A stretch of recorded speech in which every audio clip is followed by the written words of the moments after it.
Bien. Muy buenas tardes, les damos la más cordial bienvenida a esta 22ª sesión del Seminario de Historia de las Migraciones en México. Nos da mucho gusto recibir esta tarde a Daniela Silva, una joven investigadora que nos va a hablar sobre migración molocana en Baja California a principios del siglo XX, y también al doctor Rogelio Ruiz Ríos, quien nos acompaña desde el Instituto de Investigaciones Históricas de la Universidad Autónoma de Baja California en la ciudad de Tijuana.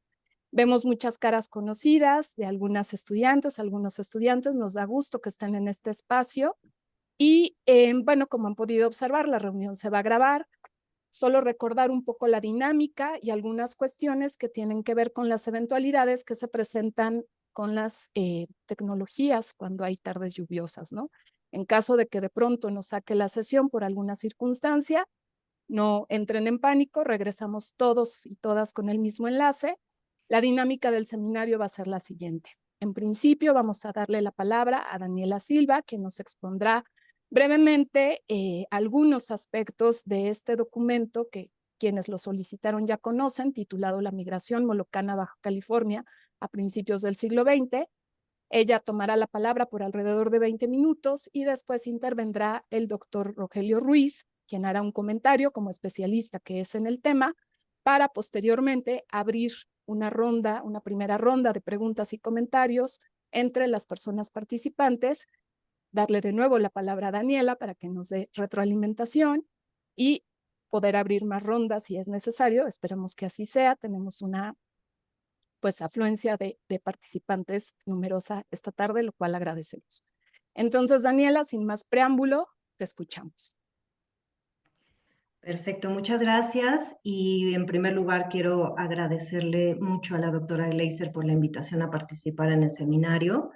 Igualmente me da mucho gusto volver a ver a la doctora Córdoba y al doctor Yankelevich, que en su momento fueron partícipes también del desarrollo de este texto, que, bueno, dado que todo el mundo ya lo leyó, me gustaría contarles cosas que no están en el texto para darle quizá un poco más de contexto y de riqueza a la información que está ahí.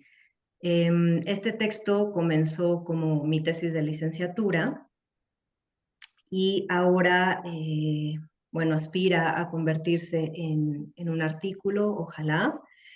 ¿Y cuál fue el origen del tema? ¿Por qué elegir a los molocanes? Cuando decidí retomar el tema de mi titulación y hacer una nueva elección de tema, porque bueno, había tenido otros intentos previos a este, la idea comenzó como algo que me gustara y eso partió de una afición por la vinicultura, por la gastronomía, pero por supuesto tenía que estar vinculado pues a hilos históricos. Entonces, haciendo memoria sobre qué del mundo de la vinicultura o de la gastronomía conocía, me llamaba la atención y podría tener hilos con la historia. Recordé un viaje al Valle de Guadalupe en el 2012, en donde como parte de la ruta del vino, visité la vinícola Viva Yo, y en ese sitio había un pequeñísimo museo, casi un saloncito, pues con recuerdos de la familia del vinicultor, David Vivayov, sobre cómo había sido la vida de esta comunidad cuando llegaron al Valle de Guadalupe. Entonces, bueno, esto se queda como un recuerdo en la memoria y años después, como dije, buscando el tema, dije, bueno, pues esos rusos que llegaron al Valle de Guadalupe. En ese momento, con las sugerencias y la guía primero de una profesora, me dijo, bueno, pues a pensar o a recordar cómo llegó esa comunidad ahí, en qué eventos históricos se podría ubicar, cuál fue su trayectoria, siguen estando ahí, cuántos, etcétera. Todas esas preguntas surgieron. Y la verdad que no hubo que forzar demasiado la búsqueda de esos hilos, porque fueron apareciendo muchos y fue realmente muy interesante como ir haciendo este descubrimiento e ir viendo cómo se tejía, pues evidentemente con los diferentes sucesos históricos de México, pero después, pues no solo de México, de la frontera en primer lugar, y que es obvio, pero también con otros sucesos históricos, ¿no? Y sobre todo, y esa fue un poco la elección de este extracto del documento original, pues con todos los elementos de historia de la migración que ustedes pudieron leer en el texto, ¿no? Son una comunidad migrante desde antes de que lleguen a instalarse a Baja California. Tienen una primera migración interna en Rusia, también con efectos colonizadores. Y lo que me pareció también muy interesante es cómo se inserta este primer movimiento migratorio interno en una política o en una tendencia cambiante hacia la unificación, hacia el nacimiento de las naciones-estado, que va dejando de privilegiar la multiculturalidad para homogeneizar sus imperios. Y de ahí, pues, cómo van siendo empujados a las fronteras o a las regiones más alejadas de este imperio, y después, bueno, como esto y también el dejar de privilegiar la diferencia por la unidad, finalmente los termina llevando a cruzar el Atlántico, ¿no? En otro segundo hilo histórico, en particular de la historia de la migración, el movimiento transatlántico de finales del siglo XIX y principios del siglo XX. Y ya estando en México, que es el primer punto de interés para esta historia de la migración, la política poblacional y colonizadora del Porfiriato. Sin esta coyuntura, pues no sé, hubiera sido muchísimo más complicado, o quizá no hubiera tenido lugar la instauración de esta colonia agrícola en el norte del país, ¿no?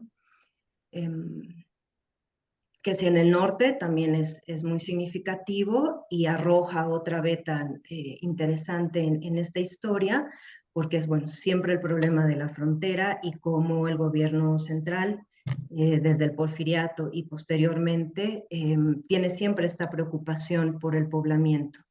Y en ese sentido, cómo fueron importantes las colonias que sí lograron instaurarse y permanecer para este fin. Que si bien, como menciona en el texto, la política colonizadora y poblacional del Porfiriato, pues bueno, no logró el éxito que se hubiera esperado, pero sin duda este es un ejemplo, podría decir que exitoso, de esas intenciones.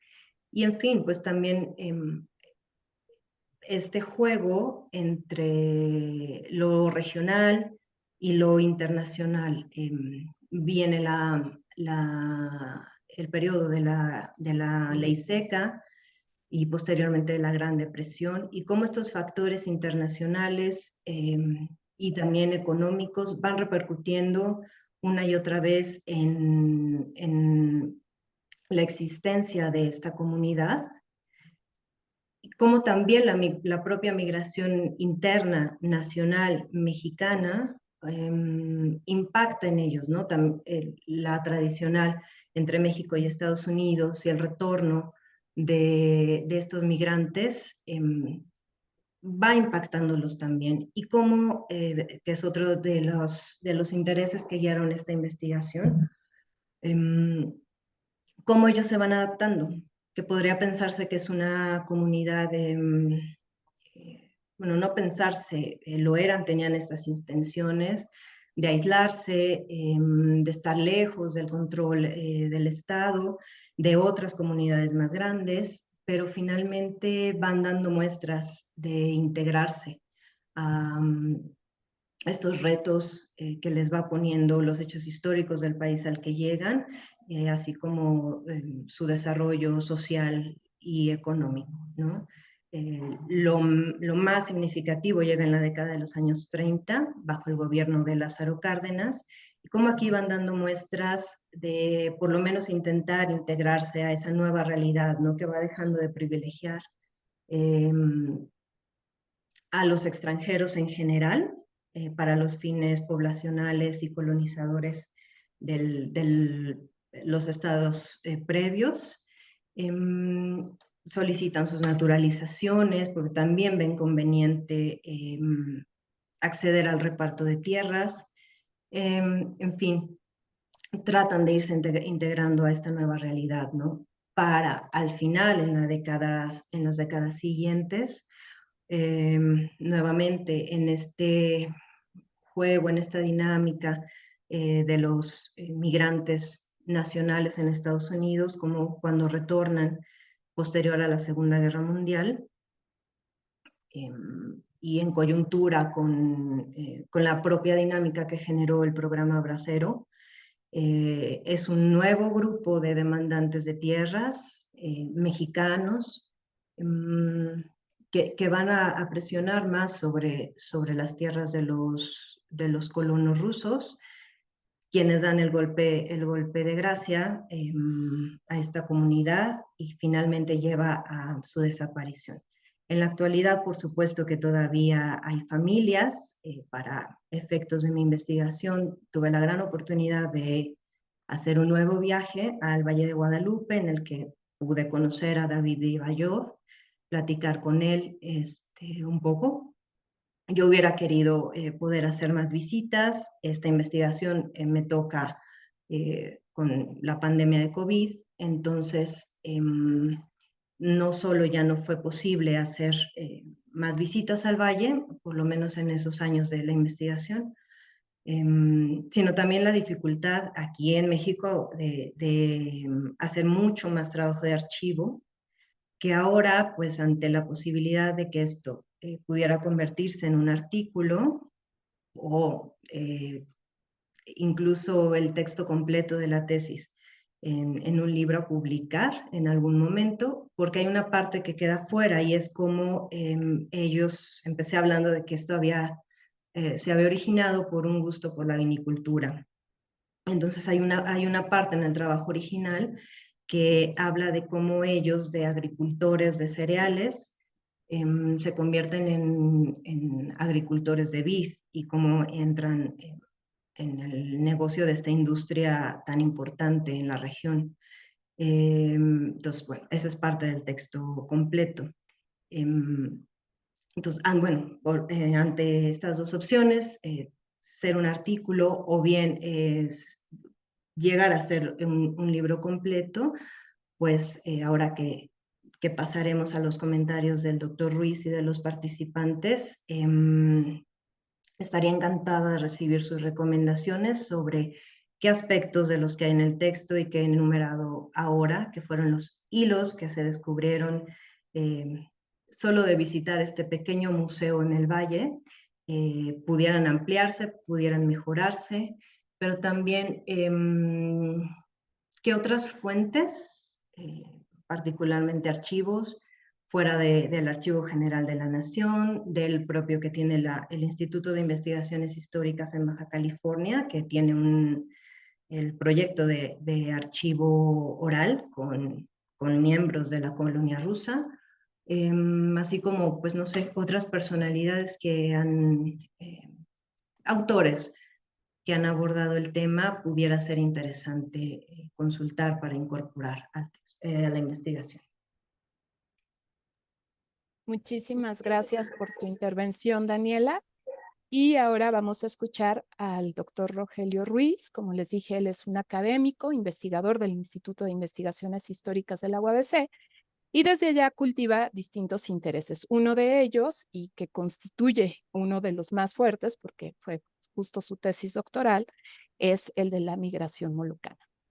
Doctor, le damos la palabra. Gracias, buenas tardes. Agradezco la invitación y me da mucho gusto compartir con ustedes esta velada, esta tarde, para comentar el texto de Daniela Silva.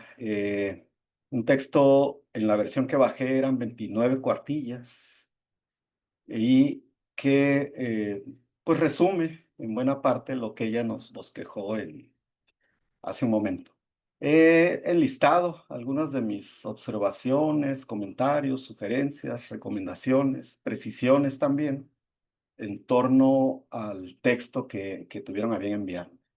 Lo primero serían cuestiones, creo que es necesario precisar muchos detalles que quizá Daniela asume, pero que en el texto no se reflejan. Y considero que hay que tener bastante precisión en algunos detalles porque se pueden prestar a equívocos o malinterpretaciones para quienes lo leen y quienes puedan también decidir trabajar sobre este tema, que es bastante amplio y tiene bastantes tópicos y aristas que seguramente podrán servir como estímulos para la misma Daniela y para quienes gusten sumarse a abordar el tema. El primero sería sí dejar muy claro que el establecimiento en tierras mexicanas de las, les molocanes no fue el destino final de su migración, fue algo contingente. Desde un principio, el destino de las primeras oleadas fue Estados Unidos. Sí, hubo un sondeo, visitaron las colonias Ducobares en Canadá, pero Estados Unidos fue la opción primera.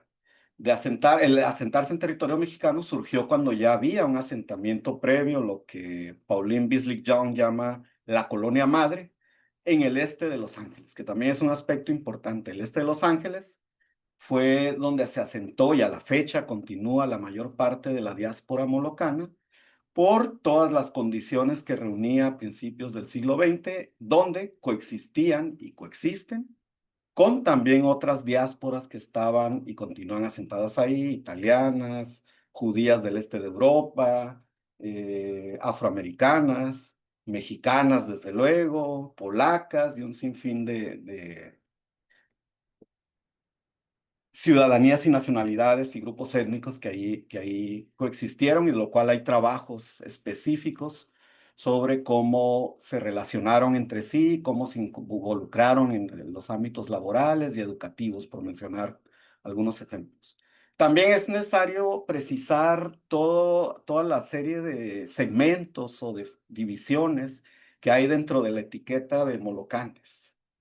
Al menos, por ejemplo, en Los Ángeles, California, ya desde las décadas de 1950 se encuentran 4 denominaciones. Y las principales, ya desde la migración misma, desde el sur del Cáucaso principalmente, pues eran los llamados priguni, los jumpers, los saltarines, los que tenían o asumían en su ritual religioso algunas prácticas propias del pentecostalismo, que son los que se asentaron finalmente en Baja California.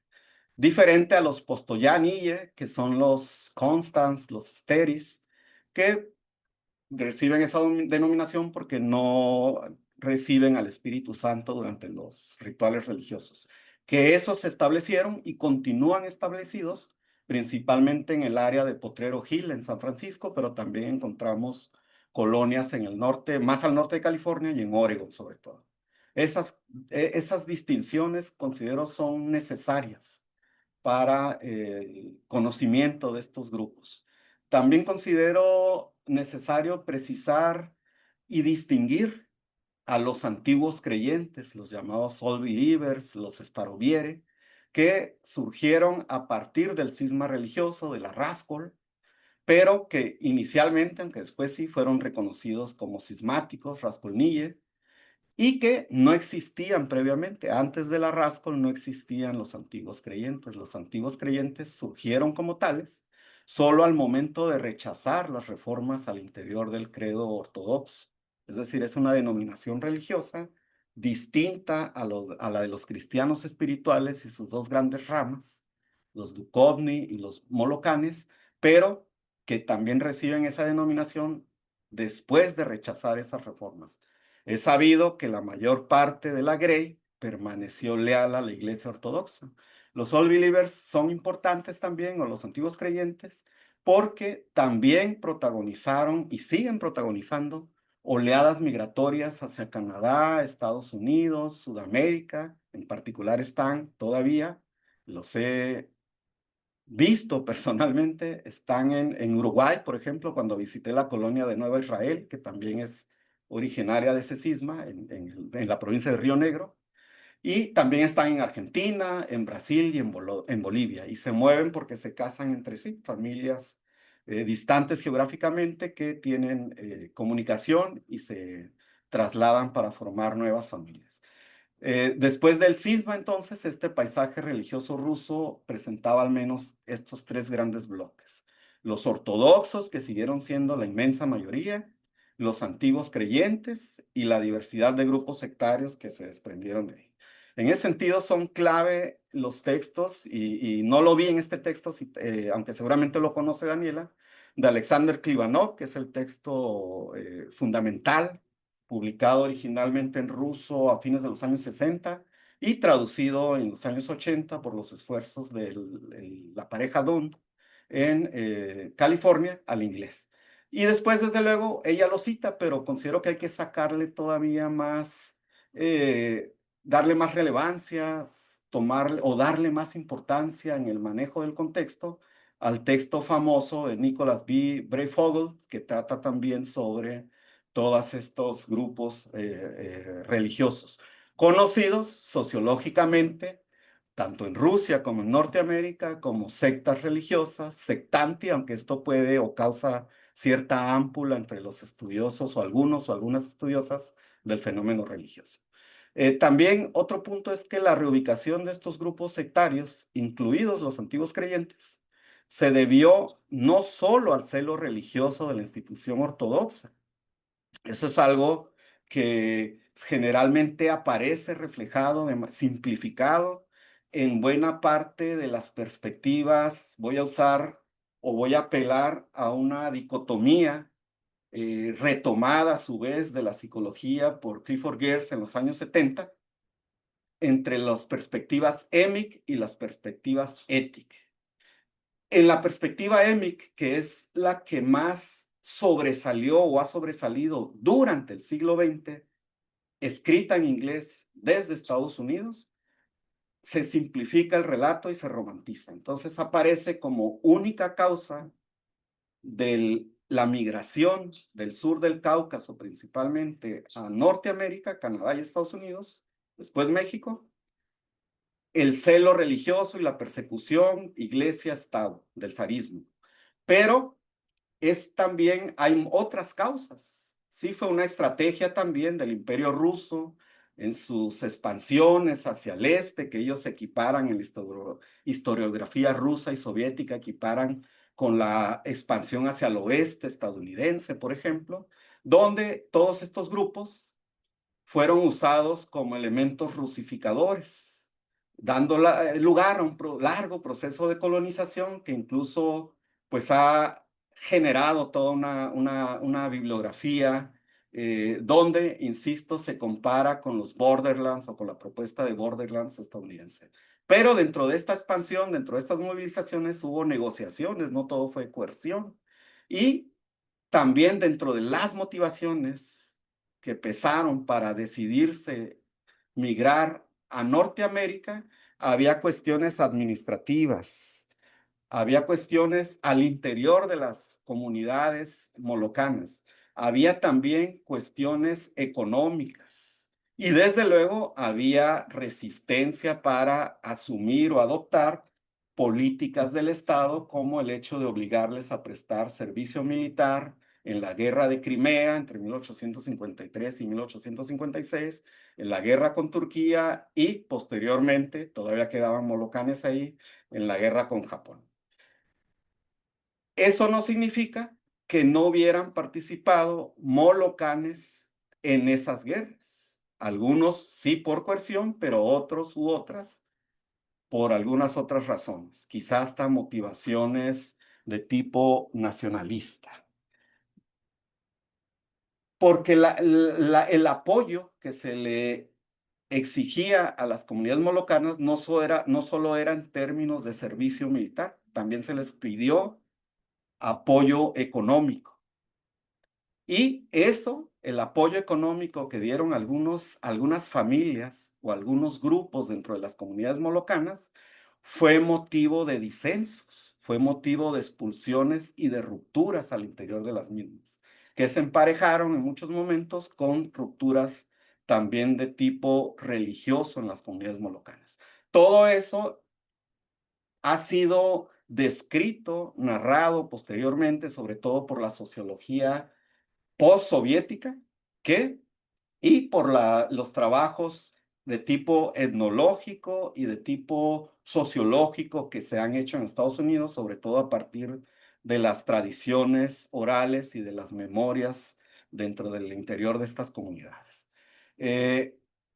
Otro punto que hay que matizar es, así dejarlo muy claro, es que si bien las familias molocanas establecidas en el sur de California procedían en su mayoría de la región administrativa de Kars, hoy Turquía, que era un oblast, una provincia, un distrito, también procedían de lugares relativamente cercanos, Ereván en Armenia, zonas rurales alrededor e incluso de Azerbaiyán. Eso lo encontramos, o lo he encontrado, revisando la documentación migratoria, en los cruces constantes de México a Estados Unidos y viceversa de estas familias, donde aparece consignado el dato de origen o el lugar de origen de muchas de las personas que hacían esos cruces migratorios. También lo encontré revisando las cajas, creo que eran 9 en ese momento, agrupadas de gente procedente de Rusia en el AGN. Y están prácticamente ahora con la digitalización, eso se ha vuelto mucho más fácil de identificar a través de los grupos de molocanes que se encuentran en las redes sociales, donde descendientes están escaneando, digitalizando la documentación de sus parientes, de sus ancestros, y están documentando, incluso viajando a algunas aldeas que todavía subsisten de molocanes en Armenia, en Azerbaiyán, en Georgia, para visitar los lugares de donde procedían sus ancestros o incluso los panteones donde se encuentran sus ascendentes. Y por lo tanto hay que matizar ese origen también más allá de Kars. También considero que citar para estos casos, como encontré en el texto de Daniela, solo a Oscar Schmida, tiene sus limitaciones. Por una razón, Oscar Schmida, ya célebre geógrafo en su momento, en diciembre de 1928, cuando visitó brevemente la colonia Guadalupe, a sugerencia de sus pares, Carl Sauer y compañía en la Escuela de Geografía de Berkeley, que es donde estaba haciendo una estancia, Schmida solo tuvo, aparte de que fue una breve visita a la colonia Guadalupe, donde es muy importante la fecha en que la visitó, porque diciembre es justo la época de lluvias en esta región. Es decir, si hubiera visitado en julio, quizá en marzo o en abril o en agosto, la colonia hubiera tenido impresiones distintas, él como geógrafo. El principal informante de Oscar Schmider era una persona nada más, Percy Barré, un ciudadano de origen francés, bueno, de origen francés con ciudadanía estadounidense, afincado en México, casado en el Valle de Guadalupe, casado con las descendientes de José Matías Moreno, el primer propietario del ex rancho de la Exmisión de Guadalupe.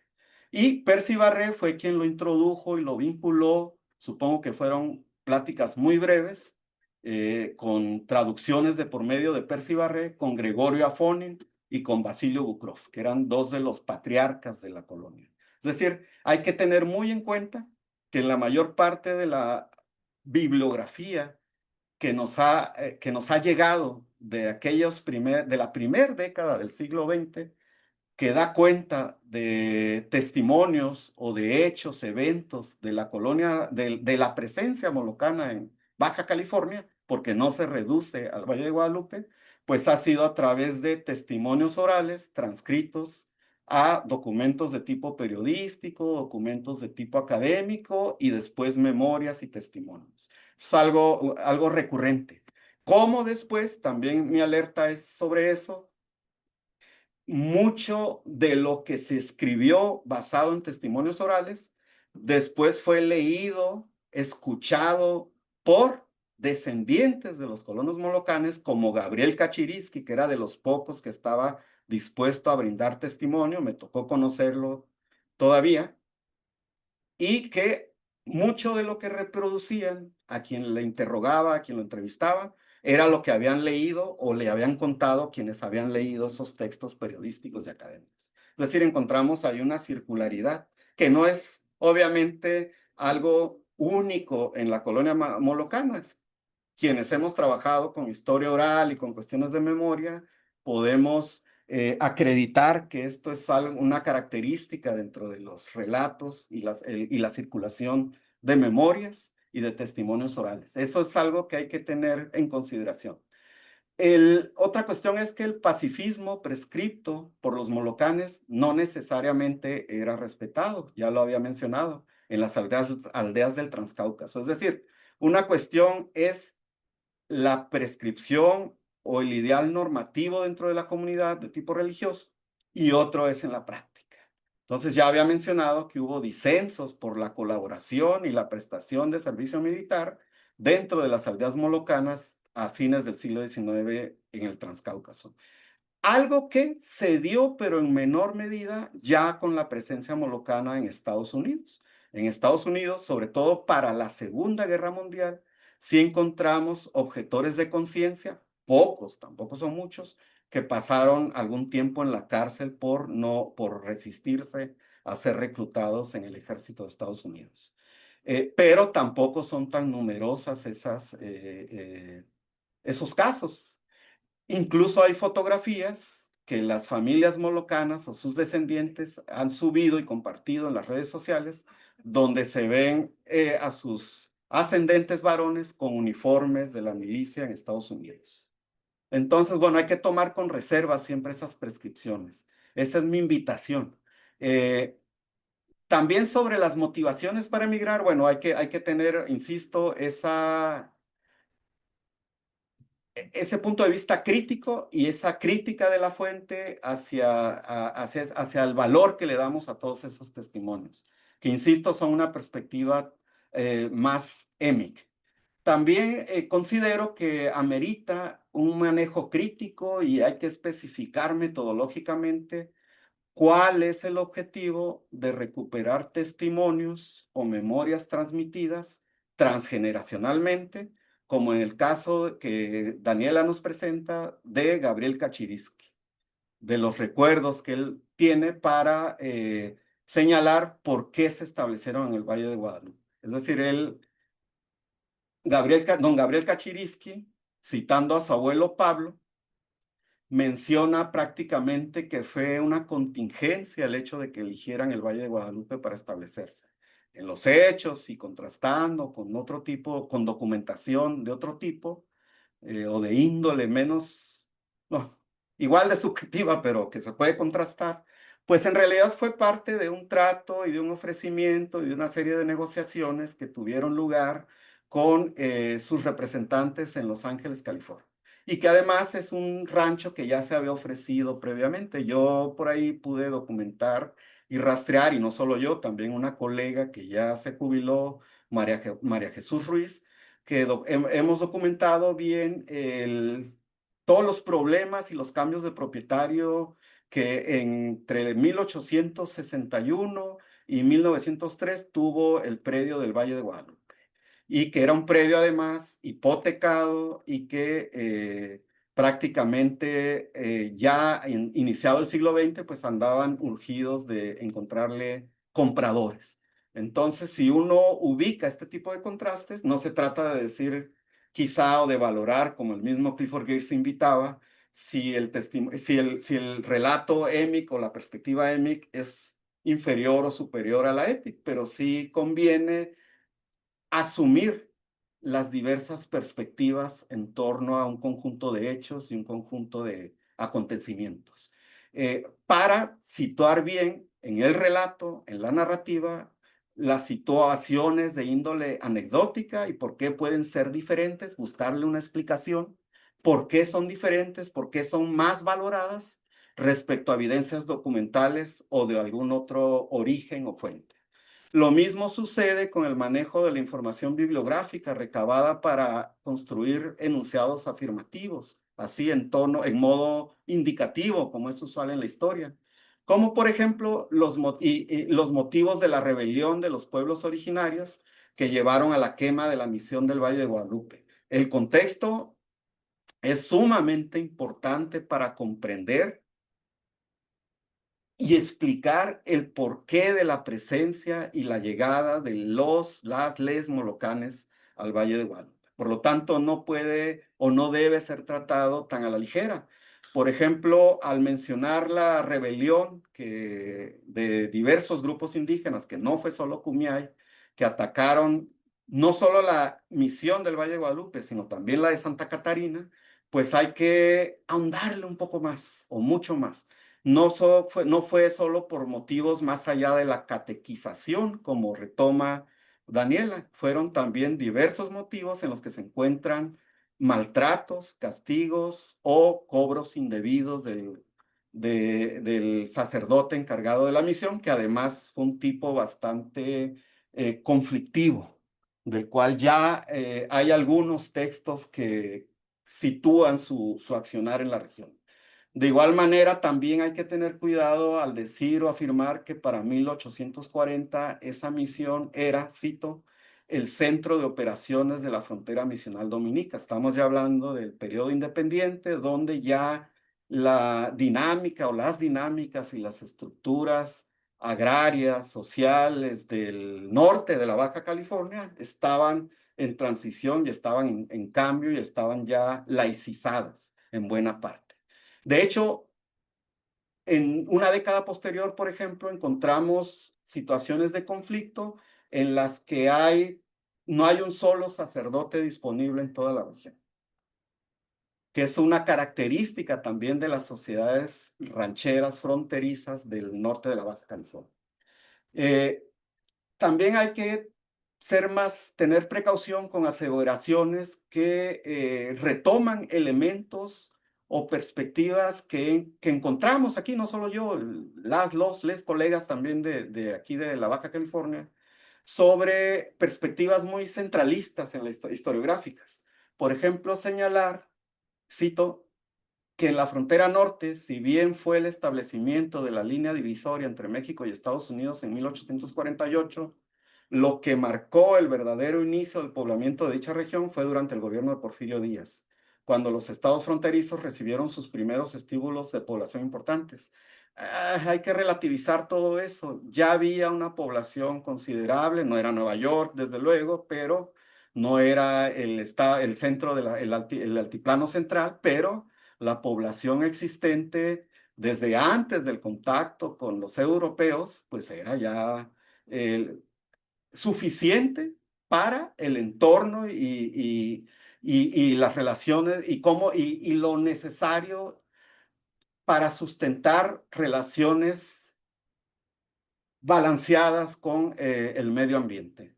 Y también ya había habido iniciativas de poblamiento desde la etapa misional. Entonces, todo eso invito a relativizarlo. También hay otra oración, por ejemplo, que me llama la atención y que sintetiza algunas visiones centralistas que son acordes a relatos propios de la estatolatría, que reproducen nociones monolíticas. Cito, por ejemplo, con anterioridad a este periodo, al Porfiriato, esa frontera del país era caracterizada como una región amenazada por la escasa población y por ende un territorio vacío, vulnerable e inexplorado. El norte precario del cual habla Luisa Boites. Bueno, ahí hay que también relativizar este tipo de afirmaciones, sobre todo porque han sido guiadas por darle una credibilidad irrestricta a la documentación existente. A un pequeño grupo todavía de gente aquí en Baja California al menos, en lo personal, y otras colegas y algunas de nuestros estudiantes que nos han escuchado, hemos empezado a discutir hace tiempo y a cuestionar esas ideas presentes ya desde la etapa de evangelización y colonización entre el siglo XVI y el siglo XVIII, sobre una Baja California vacía, una Baja California prácticamente sin gente. Digo, no había autopistas, pero no estaba aislada.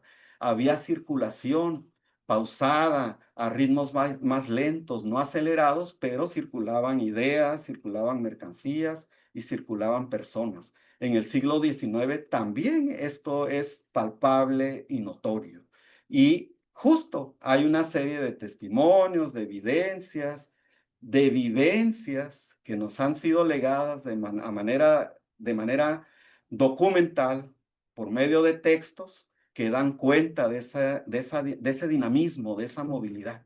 Entonces mi invitación es a relativizar todo ese tipo de aseveraciones que sí se encuentran dentro de la historiografía que al menos que refiere a esta parte de México.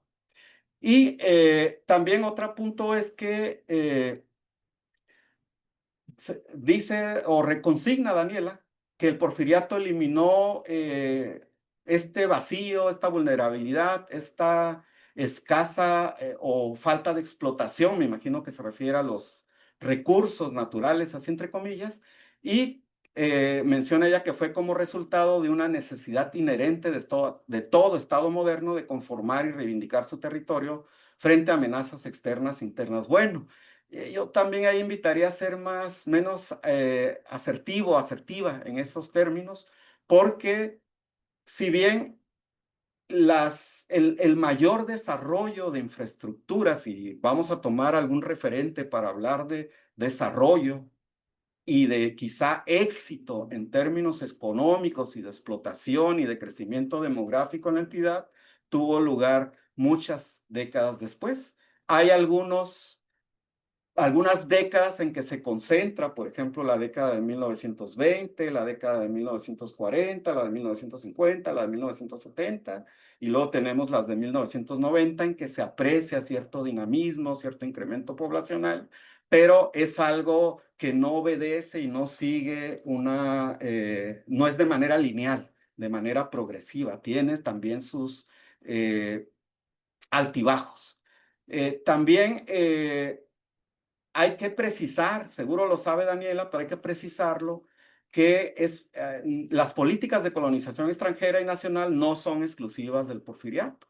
Hay un discurso triunfalista, hay cambios en las políticas colonizadoras dentro del mismo porfiriato, ya en su última etapa de gobierno, y donde desde luego las memorias de la Secretaría de Fomento son bastante optimistas y buscan legitimar ese tipo de éxito que se adjudica el porfiriato. Pero sabemos bien que son medidas e incentivos, intenciones que acompañan prácticamente el nacimiento del Estado mexicano. Y también en ese sentido considero que hay que tener ciertas precisiones en términos antropológicos. Por ejemplo, al señalar que para 1906, cito, la ley de colonización permitía ciertas cuestiones y esto era sumamente conveniente para la comunidad molocana. En 1906, si bien podemos apelar a un sentido laxo, inclusive metafórico del término comunidad, hay que aclarar también, considero, y distinguir que la colonización del Valle de Guadalupe dio forma posterior a una comunidad, es decir, no fue una comunidad ya existente que se trasplantó al Valle de Guadalupe. ¿Quiénes formaron la colonia Guadalupe en 1905? Y fueron llegando, todavía llegaron más colonos, colonas en 1912, por ejemplo. No procedían de las mismas aldeas. No eran una comunidad que fue transcampesina, que fue trasplantada de un continente a otro. Se formaron y se organizaron, se convocaron pequeños grupos en el área de Los Ángeles, California, para colonizar y emprender o formar, fundar esta colonia. Después que, claro, con los hechos, con los lazos, con las relaciones, con las actividades en común, de ahí emergió y se forjó una colonia así en el sentido micro o particular. Claro, podemos hablar de una comunidad molocana aludiendo a toda la diáspora, pero creo que ese tipo de detalles es conveniente precisarlos. Y también, por lo mismo, otra cuestión que es muy propia del discurso que retoma al pie de la letra lo consignado en la documentación, es señalar que fueron más de 100 familias o 100 familias las que se asentaron en el Valle de Guadalupe, en la colonia Guadalupe, después de firmado el contrato de colonización. Yo le he dedicado, o le dediqué, porque ya estoy haciendo otras cosas también, bastante tiempo y busqué, indagué, contrasté la documentación disponible y no hay ningún indicio, ninguno, de que hubieran estado 100 familias en el Valle de Guadalupe. El censo mismo, ¿no?, arrojó que eran 275 personas en 1910, pero cruzándolo con distintas evidencias, con distintos testimonios, yo en lo personal calculo máximo 250, 300 personas en su momento de mayor auge, que fue la década de los primeros años de la década de 1910, y que ya sufrió sus primeras sangrías en 1918 a partir de una serie de disensos y desencuentros que hubo entre los patriarcas en la colonia molocana. Por lo tanto, hacia 1920 ya el número de familias se había reducido a 20 o quizá un poquito más. Sin embargo, no se puede tampoco ser tan contundente en las cifras, porque muchas familias o sus integrantes se desplazaban en diversas partes del año entre el Valle de Guadalupe, el vecino puerto de Ensenada y Los Ángeles, California, así como otras áreas rurales en ambos lados de la frontera. Doctor Ruiz, Ajá, agradecemos ajá. mucho la intervención debido al tiempo que tiene el seminario. Quisiéramos dejarle en este momento ahí para poder darle oportunidad a Daniela de pues, responder tal vez solo algunas de las inquietudes. Creo que han sido muchos los nortes que nos da. La exposición previa que hizo ella también nos ayuda a comprender en su amplitud este proceso migratorio que es transfronterizo, que tiene que ver con un proyecto económico colonizador, y pues a usted agradecerle estas llamadas de atención sobre lo contingente, sobre la diversidad de la denominación molocana y por supuesto estas perspectivas analíticas que derivan tanto de su conocimiento historiográfico como de su experiencia previa en el acercamiento al tema. Yo creo que Daniela se va con muchas orientaciones para profundizar en la documentación y en sus características. Ella podrá hacer un acercamiento más crítico y más amplio. Y ahora nos gustaría darle la palabra a las personas que han asistido a la sesión el día de hoy. Daniela, no sé si quieras contestar. Yo diría que unos máximo 10 minutos, tal vez para decir pues algunas cuestiones que tienen que ver con el comentario del doctor Ruiz y después ya abrimos esta ronda de preguntas. Muy bien. Correcto. Muchas gracias, doctora, y muchas gracias, doctor Ruiz, por todas las precisiones. Sin duda, muy, muy, muy valiosas y bueno, tomando nota de los autores y de las fuentes que se fueron deslizando a lo largo de su intervención. Sí, forzosamente el tener que hacer un extracto o un resumen del texto completo obliga de pronto a a ser muy sintético con los antecedentes, pero que por supuesto que hay que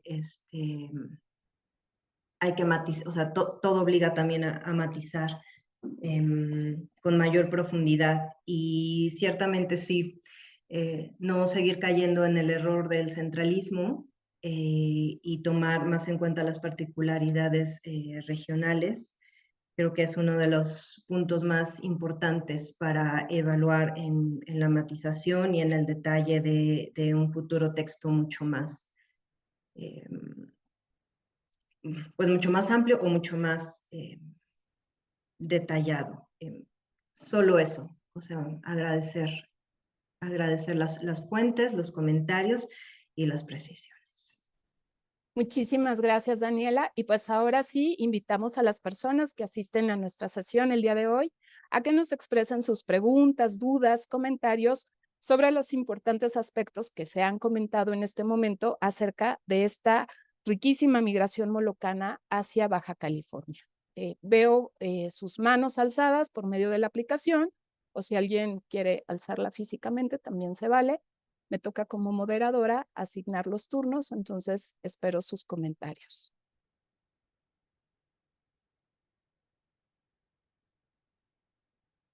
¿Nadie se anima?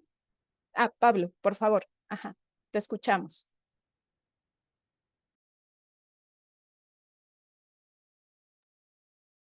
Ya. ¿Sí? ¿Se escucha? Sí. Hola, bueno, hola a todos, a todas, y muchas gracias por estar aquí escuchando a Daniela y los comentarios de Rogelio. Yo tengo una pregunta, Daniela, que tiene que ver, yo leí la tesis hace ya mucho, ya no me acuerdo mucho lo que dice, y leí ahora tu texto. Es una pregunta que tiene que ver con el financiamiento. ¿De dónde sale el dinero para comprar esto? Es decir, ¿cuál es el recorrido de estas comunidades o estas comunidades que les permiten la acumulación de recursos para hacer una inversión agrícola?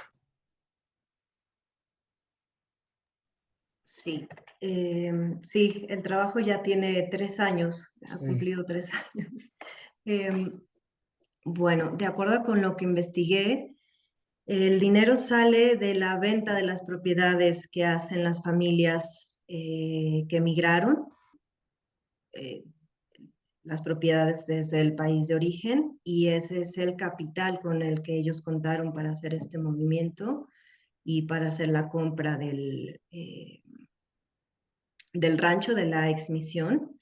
Y también hay un párrafo que rescaté en esta síntesis, eso da para un pago inicial y posteriormente se fue terminando de pagar con las cosechas que ya fueron haciendo aquí en Baja California. Era, según el dato, la mitad de sus cosechas anuales en la venta de ellas, con lo que fueron terminando de pagar la propiedad del rancho. Y esa es una pregunta. Y la segunda, ¿tú crees de que poniendo en línea las experiencias menonita, mormona en Chihuahua, Durango, y esta experiencia de colonización digamos, de rusos ortodoxos con la peculiaridad del credo, tengan algo que ver en las decisiones que se toman para promover esta colonización? ¿Por qué les habrá interesado esto? ¿O simplemente es parte de un proyecto de compra-venta de un territorio independientemente de quién lo va a habitar? ¿Tú tienes datos sobre la conveniencia o no conveniencia de que esta gente ocupara territorios cercanos a la frontera?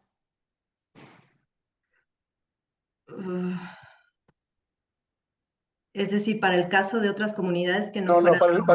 para el caso de tus molocanos. Ajá. Bueno, tengo también un dato de que la elección fue esta propiedad en Baja California por un tema de que era económicamente más viable que encontrar algo similar en Los Ángeles que fue el destino original de la comunidad. Ujú, Es decir, fue un tema económico, según entiendo. ujú. Pero el hecho de que sean ortodoxos no pesó en la decisión a favor o en contra. ¿Tienes algún dato sobre eso? No, No. honestamente, no. ¿Algún No. dato duro al que pueda recurrir en la memoria ahora mismo? No, doctor.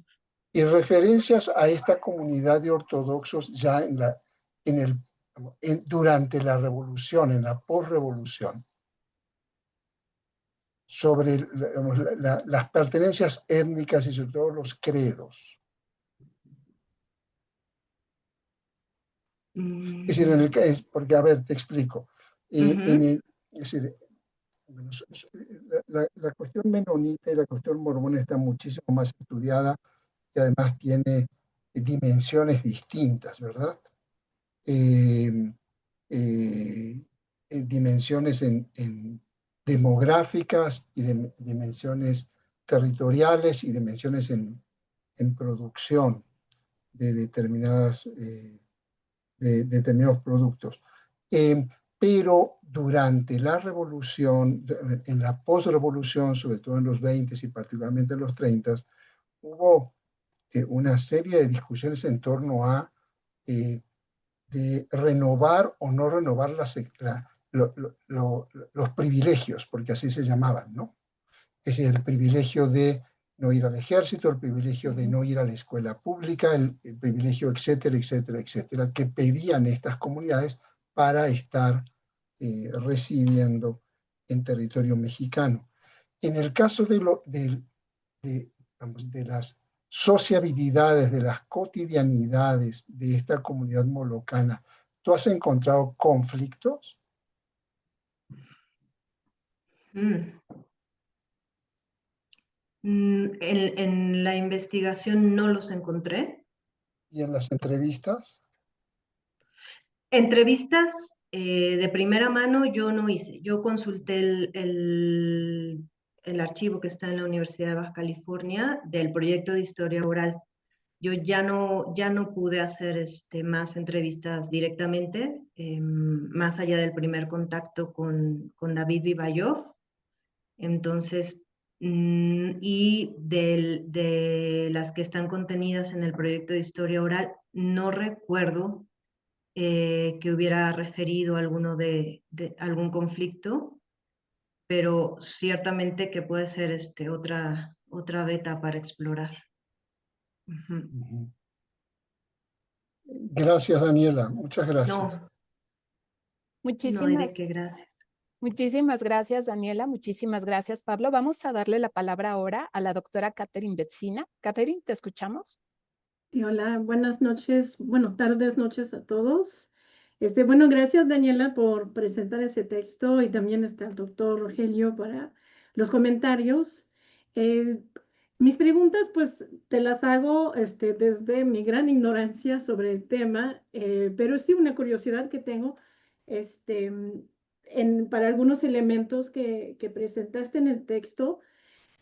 La primera es más bien una cuestión, te digo, sobre mi gran ignorancia, sobre la naturalización de esta población, de los integrantes de esta comunidad. En el texto vemos que no se, como que no parecen haberse naturalizado hasta los años 30, ¿no? Los nuevos códigos y las nuevas leyes migratorias. Y aquí tengo una duda sobre, porque llegan antes de la revolución y sospecho que todavía bajo la Constitución de 1857, no sé, tenía como en mente que la naturalización se daba casi de forma automática a las personas que compraban propiedades, pero no sé si me estoy confundiendo con otros textos de ley. Entonces, ver cómo se aplicó o no este tipo de, como de naturalización que hace automática esta comunidad, si es una cosa aparte. Y la otra pregunta que tengo, bueno, eso es más bien de interés personal. Veo que al final esta comunidad, esta colonia parece desaparecer, que tiene que ver un poco con el regreso de los braceros, ¿no? Y de los migrantes que trabajaban en Estados Unidos. Y te digo que es un interés personal porque estoy trabajando en un proyecto que tiene que ver con las políticas del gobierno mexicano para, o sea, frenar la salida de los braceros o reincorporarles, reincorporar a los que regresaban, ¿no? Entonces, me pareció bastante fuerte, de hecho, que trabajadores agrícolas que regresaban de Estados Unidos pudieran así como, pues se ve al final que así como tomar posesión de las tierras, ¿no? Y es una parte breve en el texto. Me gustaría saber cómo fue este proceso, cómo lo hicieron. ¿Fue pues por medio de solicitudes al presidente? ¿Cómo lo lograron, cómo lograron recuperar esas tierras? Entonces, eso sería, y te digo, es más bien por curiosidad para no traer mi propia investigación. Entonces, si has visto el proceso, el mecanismo de cómo sucedió eso, pues me interesa mucho. Y bueno, muchas gracias por presentar ese texto. Daniela, ¿te parece si sumamos también las inquietudes de la doctora Cristina Urías para que les des respuesta a las dos preguntas de Catherine y a lo que Cristina nos quiera comentar? Claro. Cristina, qué gusto tenerte de nuevo en el seminario, ahora como asistente, te escuchamos. Ay, ¿sí me escuchan? Perfectamente Okay. bien. Bien. Pues igual, saludos a todos, buenas tardes. Yo tengo inquietudes acerca de tu texto. Me interesa también el proceso de la compra de la tierra, puesto que mencionas que la poseía alguien que se apellida Donald Baker. Y si ya que los colonos compran la tierra, o sea, eso me interesaría saber cómo se pasó de manos y si hubo algún trabajo de promoción entre los mismos molocanos, si hubo panfletos o solo se promovió la colonia entre esa comunidad o se deseaba que llegara otros que no pertenecían a la religión molocana ortodoxa de esos rusos. Y también tengo la inquietud porque siento que el texto le falta, pues sí, contextualizar un poco más con lo que está pasando en la colonización de la región noroeste de México. Pero se supone que para 1907 también llega una colonia o un asentamiento de afroamericanos, la de Pequeña Liberia, y me gustaría, no sé si encontraste algo que relacionara impresiones o cómo si hubo encuentros entre estas dos colonias, que también sé que fue una colonia que no tuvo mucha población, pero sin embargo creo que pudo haber habido interacciones y a mí eso se me haría muy interesante conocer más el contexto, cómo se relacionaba esta colonia con Liberia o con la Pequeña Liberia y con Ensenada. Muchísimas gracias, Cristina. Daniela, ¿te parecería contestar a estos 4 puntos que señalan tanto la doctora Betzina como la doctora Urías? Sí, doctora, gracias. Bueno, en cuanto a las naturalizaciones, entiendo, no eran automáticas en cuanto llegaron al territorio y formaron la colonia. Lo que decía la ley de colonización bajo la cual ellos se instalaron era que a su llegada ellos podían optar por conservar su nacionalidad de origen o bien adoptar la mexicana.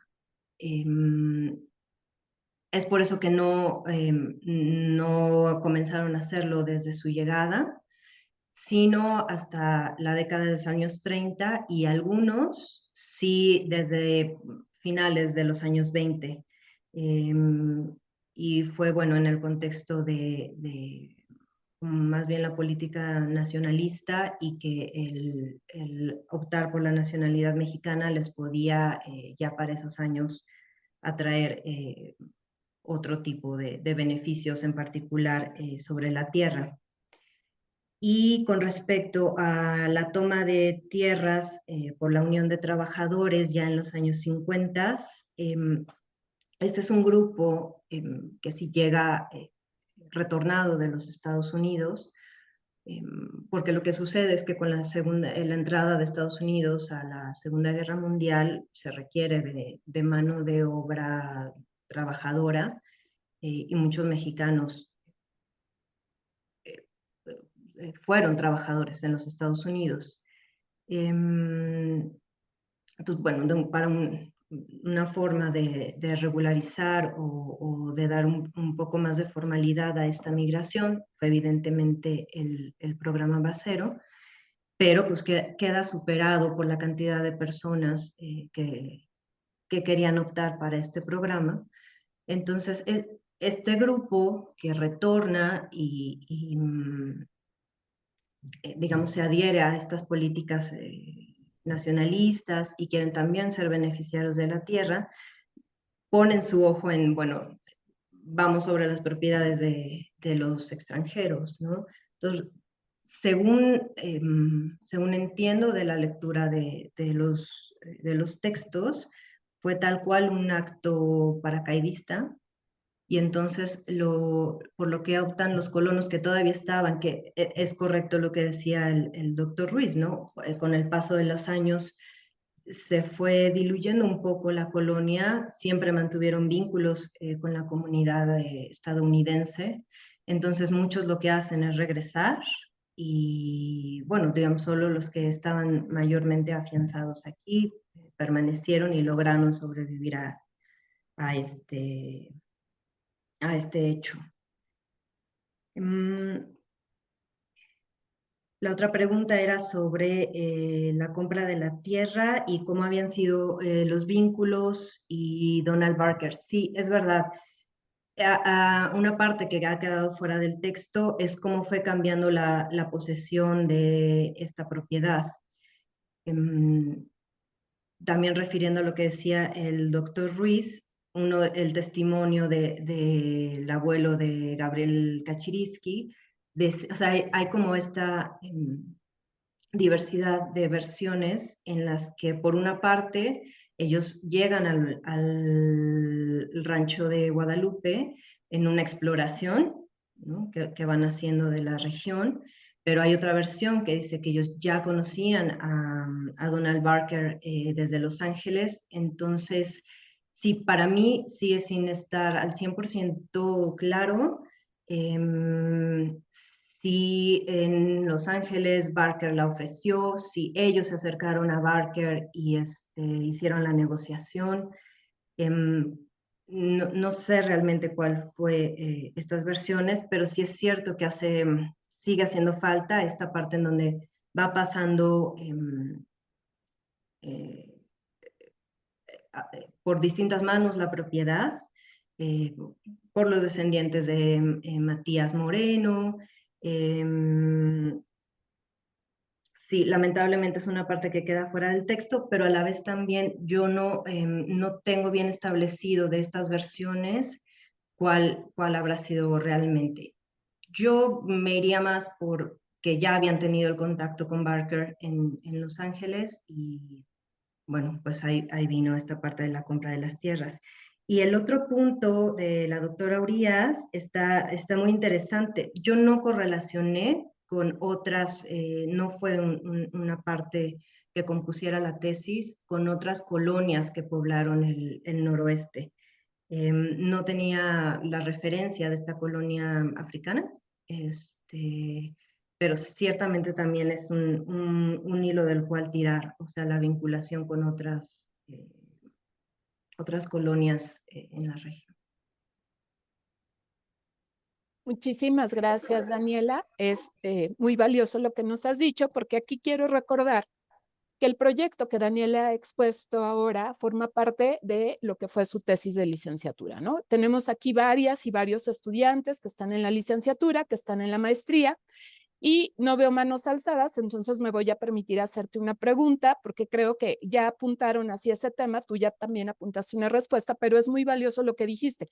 Cuando uno incorpora a la investigación el testimonio oral para hacer un equilibrio con lo que la documentación dice, y en este caso tú lo has anotado muy bien, o sea, son testimonios orales que ya existen en un repositorio, que tú no levantaste, pero que te sirven para nutrir tus propias dudas. ¿Cuáles son los retos que enfrentaste, Daniel? Y digamos, está como la parte del camino de los retos, de, por ejemplo, imaginar preguntas que interesada en un proceso de asentamiento, en un proceso productivo específico para sobrellevar la vida, pues a ti te hubiera gustado que aparecieran, que tal vez no están, pero entonces, ¿cómo rescatas tú entre líneas, leyendo a contrapelo, esa información de los relatos que ya existen en el repositorio?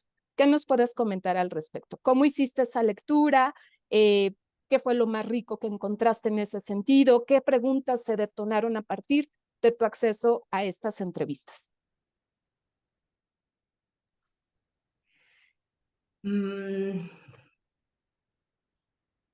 Pues sí, el reto, o uno de los retos es, en general, la bibliografía, y la bibliografía en español. Es cierto, y vuelvo a retomar el punto sobre el centralismo, ¿no? De pronto entrar a temas particulares de historia regional es de pronto complicado porque no hay demasiados acercamientos, ¿no? La tesis del doctor Ruiz es sin duda el trabajo más amplio que yo encontré, y en español, ¿no? Ese es un reto que, bueno, no tiene mayor obstáculo que leer los diversos artículos que hay en inglés, ¿no? Por ejemplo, estos a los que se refería sobre los otros intentos que hizo la comunidad por asentarse en otros estados de la Unión Americana, ¿no? Lo otro, bueno, en su momento coyuntural, pues fue el momento de pandemia y el acceso a los archivos, que eso me hubiera gustado y bueno, si hay posibilidad de hacer algo más con este texto, eso sería genial, es tener nuevamente el archivo a accesos ahora en esta otra coyuntura. Y de pronto sí, o sea que hay que ir haciendo un poco de trabajo detectivesco, de esto, a quién pasó la propiedad, de pronto, o sea, eso, ir llenando estos pequeños huecos. Y pues sí, las particularidades que implica usar fuentes orales para ello. En muchos casos, los mismos artículos o los libros sí que complementan, si bien a lo mejor no pueden llegar a la versión final, pues por lo menos te permiten asentar, existe esta versión de testimonio oral, pero también existe tal otra. Y por lo menos consignar los diferentes tipos de versiones que hay al respecto, ¿no? Pero sí, en el caso de esta comunidad molocana, sí creo que todavía, pues sí, hay mucho por explorar, habría que emprender otros trabajos. Me gustó mucho también esto de la correlación con otras colonias que llegaron amparadas por esta ley de colonización, es decir, bajo el mismo formato y con los mismos objetivos. Yo creo que también esos tipos de cruces podría llenar información o como decía el doctor Yankelevich, ¿no? O como cruzarlo también con, no solo con otras colonias per se, sino con ese mismo rasgo étnico. Creo que eso es muy ilustrativo. O sea, el cruce podría dar también mucha luz con los huequitos que aún quedan por llenar. Muchas gracias, Daniela. ¿Alguien más quiere tomar la palabra en este momento? Están alzando la mano casi al mismo tiempo Jorge Durán, a quien le vamos a dar la palabra, y después a Daniela Gleiser. Doctor Durán, por favor. Sí, gracias. Bueno, me pareció muy interesante tu trabajo, Daniela, y el de Rogelio sobre este proyecto de, entre comillas, colonización, y que de hecho tenemos una secuencia de movimientos de población que vienen de norte a sur, ¿no? Que ya se mencionó, bueno, propiamente los mormones vienen de norte a sur, pero también, por ejemplo, los indios Kikapú, que tienen asentamiento en el norte, y bueno, los irlandeses, las colonias de negros también en el norte de México, durante la época de la esclavitud. Y el asunto, yo creo que no sé si hay un doble proceso, es decir, parece que tenemos una serie de casos que vienen del norte hacia el sur y quizás yo no sé si bueno, la comunidad yaqui que está en Arizona ciertamente es un proyecto no de colonización, sino el resultado de la guerra durante el porfiriato que expulsa a esta comunidad y esta comunidad se asienta y tiene bueno, una ubicación geográfica y un barrio concreto, ¿no? Allá en Arizona. No sé si hay, aparte de esta comunidad que surge de manera un poco espontánea y también por motivos religiosos, de la Santa de Cabora y toda una serie de movimientos de seguimientos religiosos que asientan esta comunidad en el otro lado y que nos permitiría, teniendo una visión así más global, tener un fenómeno que no solo viene de norte a sur, sino también de sur a norte, que vaya más allá de el tradicional flujo de trabajadores, sino que hay una presencia ahí. Bueno, el caso de Nuevo Laredo también, ¿no? Que Nuevo Laredo es una comunidad en el norte, pero cruzan el río y se asientan en el sur. Es decir, creo que es interesante ver a lo largo de toda la frontera tenemos estos procesos de movimientos poblacionales y que llegan a formarse comunidades que me parece como muy interesante y el caso que tú presentas, Daniela, pues es uno más dentro de un proceso mucho más amplio de movimientos de población. Muchísimas gracias, doctor Durán. Y le damos la palabra a la doctora Gleiser para después devolvérsela a Daniela. Bueno, muchas gracias, Daniela, por presentar este texto. Sabemos además que se presentó en el 2022 como tesis, entonces ya ha pasado algún tiempo y a veces cuesta retomar. Y bueno, la idea de este seminario en general no abrimos mucho el espacio para tesis de licenciatura, pero en este caso nos pareció que valía la pena hacerlo. Yo soy la directora de esa tesis de licenciatura, por tanto no soy objetiva, no puedo decir más que me parece un buen trabajo. Por supuesto, muchos aspectos son mejorables, pero es una excelente tesis. Entonces, también tengo aquí alumnos míos que vinieron un poco pues a ver cómo es la experiencia de un seminario ya más profesional. Yo quisiera hacer 2 o 3 pequeños comentarios. Uno es con respecto a lo que preguntó Pablo sobre el tema de la etnicidad de los molocanes. Y el único punto que yo vería vinculado con eso es que a pesar de que se espera que se naturalicen, pues en la práctica no los quieren naturalizar, ¿no? Hay muchas reticencias locales para naturalizarlos y para mandar los expedientes a Relaciones Exteriores, que es donde se tiene que dar continuidad al trámite. Entonces, me parecería que ahí quizás habría que ver si es pura burocracia, si es puro, digamos, ineficiencia de la burocracia o si hay una cierta reticencia a que se naturalicen. Creo que ese es un tema muy interesante. A mí en lo particular me interesa mucho que se podría continuar, pero creo que es el único dato más o menos, pues, fuerte que se ve al respecto, ¿no?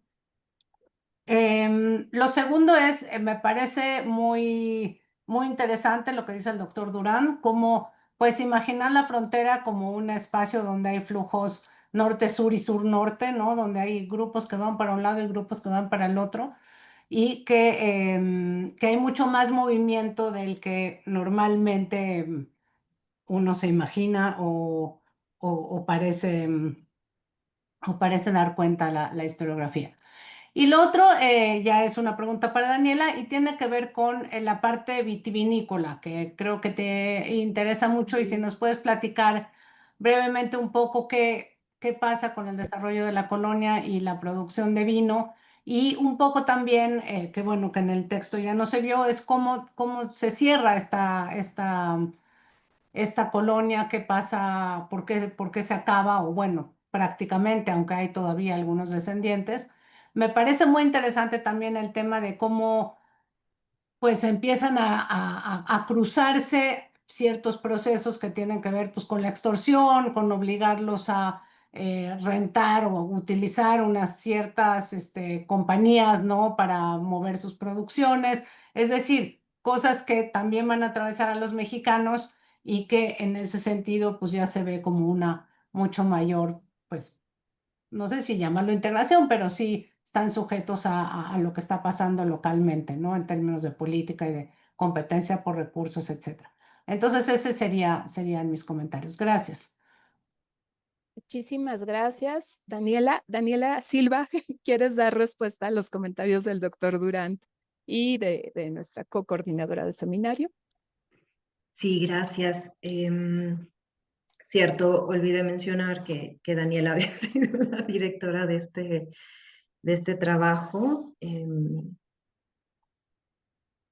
y bueno, la motivadora de que siga creciendo, por lo cual le agradezco muchísimo una vez más.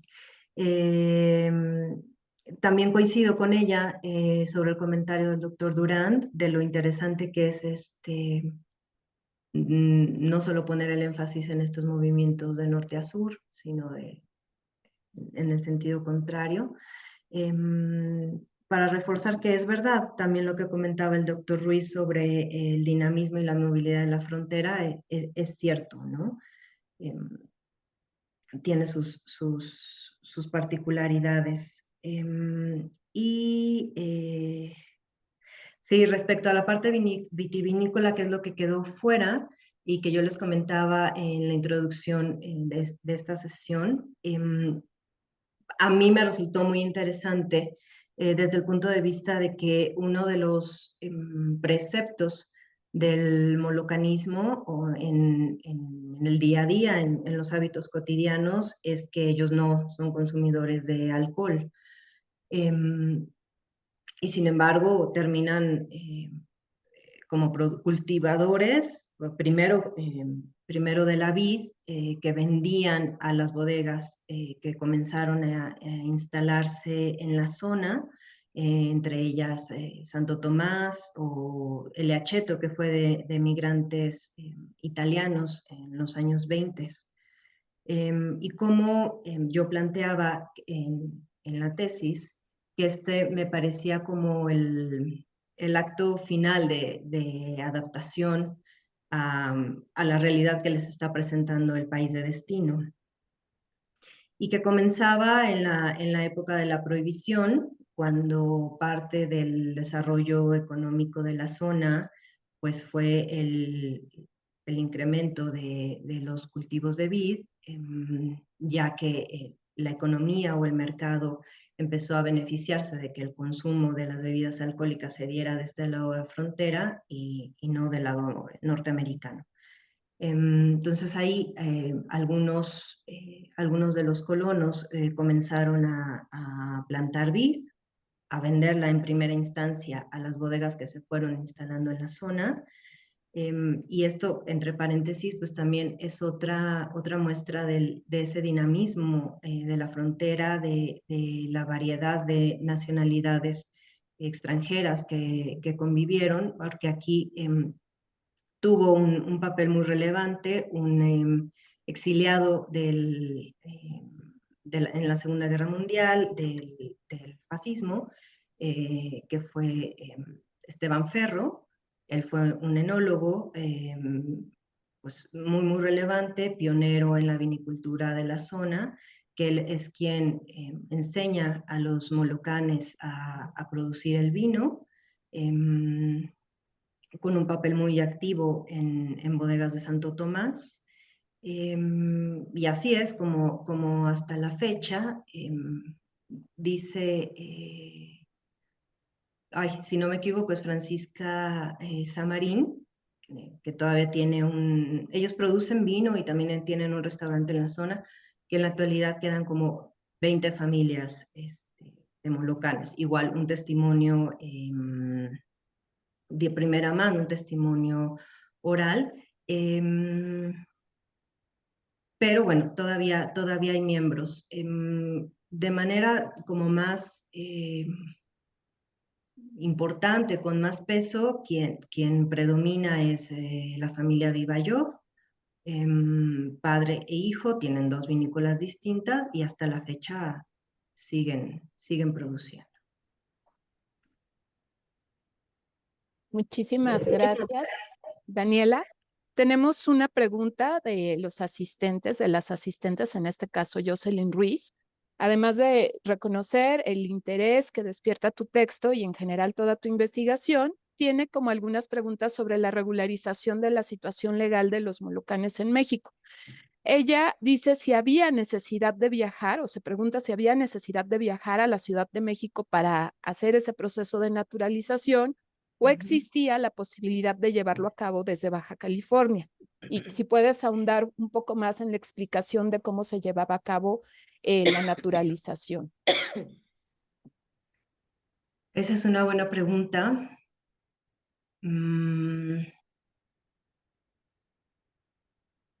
Y no, con toda honestidad desconozco o no recuerdo, para ser muy franca, si había la necesidad de hacerlo desde la Ciudad de México. Muchas gracias, Daniela. Pues te llevas otro norte para hacer más rica la investigación que ya nos has presentado. Y bueno, en este momento me gustaría darle muy brevemente la palabra al doctor Rogelio Ruiz, porque como le explicaba hace un momento, los tiempos de grabación de pronto nos presionan un poco. Nos gustaría, Rogelio, así pedirte con todo lo que se ha comentado, si tienes alguna última intervención, compartirnos algunas ideas. Lamento haberte interrumpido hace un momento, pero bueno, así es esto de la ingrata tarea de moderar. Sí, gracias. Me disculpo porque por el tema que obviamente me apasiona, no pregunté de cuánto tiempo disponía y pude haber seguido, si no me paras, pude haber seguido otra hora. Bueno, tengo bastantes puntos ahí que quería complementar, pero voy a limitarme para no volver a extenderme a una serie de sugerencias que hago al final de mis comentarios sobre qué tópicos y desde qué ángulos es necesario abordar, plantear, que considero que están pendientes, que necesitan de mayores esfuerzos, aparte de quienes ya estamos aquí trabajando sobre esto. Uno sería en torno a la presencia molocana en Baja California, que falta. Yo por ahí he planteado algunas, disculpen el mal gusto de citar mi propio trabajo, pero bueno, por ahí he abundado en cuestiones de relaciones de género e intergeneracionales entre las familias molocanas. Tengo 30 años profesionalmente escribiendo y haciendo cosas sobre los molocanes, y pues en el camino he podido estar enfocándome en cosas ya muy particulares, pero que desde luego son inagotables en estos temas. Uno sería, por ejemplo, abordar o profundizar en las relaciones de género intergeneracionales en las familias y en las comunidades molocanas. Y esto va más allá de Baja California. En Baja California, la presencia molocana se centró en el Valle de Guadalupe, pero hubo además otra colonia muy cercana en San Antonio de las Minas. Entre 1909 y 1930 y tanto, todavía hay descendientes ahí, hay un panteón también, y son temas poco explorados. Además se expandieron en La Misión, en Punta Banda, El Tigre, Vallecitos, el área, el casco urbano de Ensenada, en la periferia, y en Vallecitos justo donde estuvo la colonia brevemente, de breve existencia, llamada la Pequeña Liberia, que preguntaban por ahí. Está distante sobre la carretera a unos, ¿qué será? 20 minutos, donde estuvo la Pequeña Liberia. Un conjunto de crónicas. Es un tema poco explorado. Por aquí han llegado 2 o 3 personas de Estados Unidos buscando datos sobre esa colonia. Han encontrado poco, pero hay cronistas de Ensenada que han podido entrevistarse con gente que tuvo trato con esa pequeña colonia. En realidad decir colonia quizás es exagerado, era una familia. Era una familia que vino a probar suerte de este lado, evadiendo todas las restricciones y discriminación en Estados Unidos, y fue algo muy breve, pero por ahí queda todavía el edificio donde se asentaron brevemente en la zona de Vallecitos. Ahí también arrendaron los colonos molocanes para desarrollar ahí o sembrar parcelas, igual que en el Ejido del Porvenir, que está muy cerca, a 5 kilómetros de la colonia Guadalupe. También habría que ahondar en las formas de vida citadina de los descendientes de los molocanes hasta la fecha.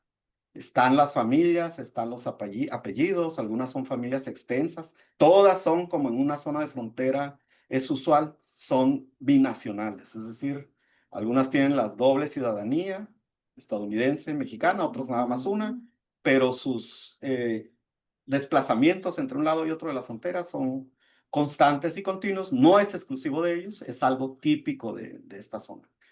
También, bueno, esas formas de vida citadina, en Ensenada hay una amplia presencia, todavía se encuentran, por ejemplo, empresas que llevan esos apellidos, las gasolineras Rudametkin, los Kotov, Licicin, que no son molocanes, pero bueno, porque hay que decir otra cosa, y es parte de la agenda pendiente, las relaciones con otros grupos étnicos, con los Kumiai, con mexicanos, con ejidatarios. El Ejido del Porvenir es muy característico porque es uno de los pocos ejidos, a la fecha subsiste, que sí se formó con algunas familias repatriadas de Estados Unidos en 1938. En 1938 se fundó en el mes de marzo, más o menos. Acabo de publicar en Encartes, creo que salió el año pasado, un texto justo dedicado al porvenir.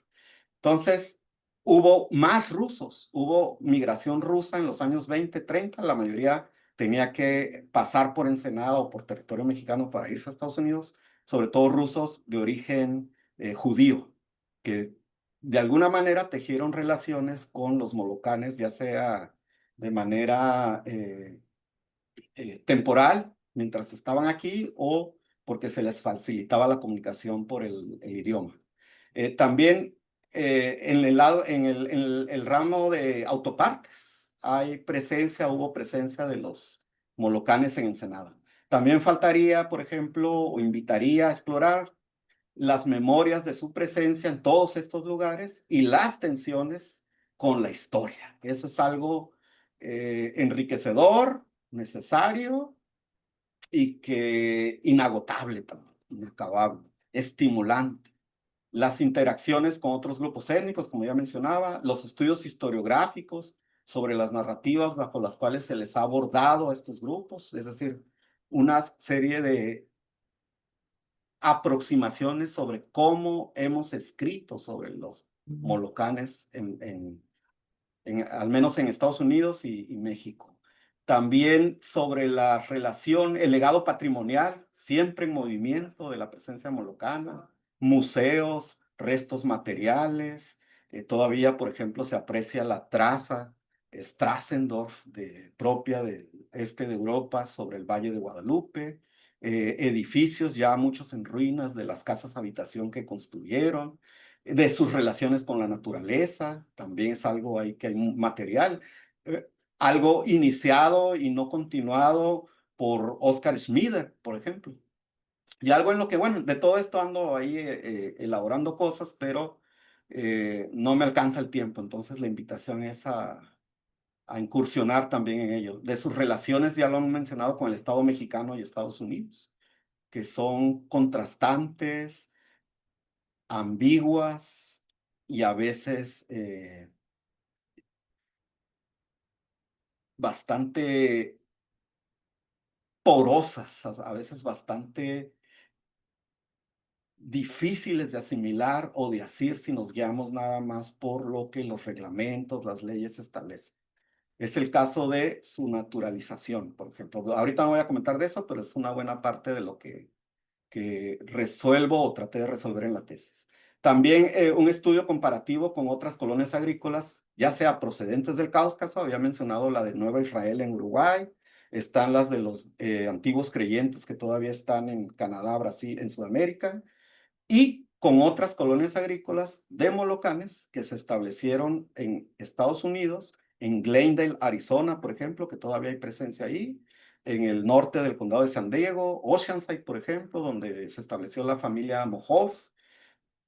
Hubo incluso una breve colonización en los cañaverales de Hawái, en Oregon, y distintos desplazamientos, ya no se diga Baja California, que ya lo mencionamos, e incluso con otras latitudes como Australia, Georgia, Azerbaiyán y Armenia, donde todavía se encuentran colonias molocanas. Y bueno, creo que es parte de la agenda que está pendiente para, y bueno, ya lo mencionaron también, con mormones, con menonitas, y me parece que se presta para trabajos comparativos que pueden arrojar cuestiones bastante importantes, complementarias, interesantes para la gente que estamos en sociología, antropología, historia, por mencionar, geografía cultural. Con eso concluyo. Gracias. Muchísimas gracias, doctor Rogelio Ruiz, por su participación. Daniela Silva, ¿tienes algún comentario final que nos quieras compartir antes de darle cierre a la sesión? No mucho más, o sea, solo agradecer todas las nuevas betas que se plantean. Súper importante los asuntos pendientes en esta investigación que pueden dar nuevas luces y nuevos puntos de vista. Esa parte ha sido súper enriquecedora. Nada, agradecer la participación de todos, la oportunidad. Muchas gracias a ti, Daniela. Pues Gracias. con esto cerraríamos la sesión de hoy. Agradecemos la asistencia de las personas que nos acompañaron esta tarde en esta 22ª sesión y los esperamos en nuestra siguiente reunión que está programada para la primera semana de diciembre. Oportunamente les haremos llegar el texto. En ese caso nos va a acompañar la doctora Julie Weiss de la Universidad de Oregon, quien se encuentra realizando una investigación en perspectiva global sobre el programa Brasil. Entonces nos dará mucho gusto que nos acompañen si está dentro de sus posibilidades.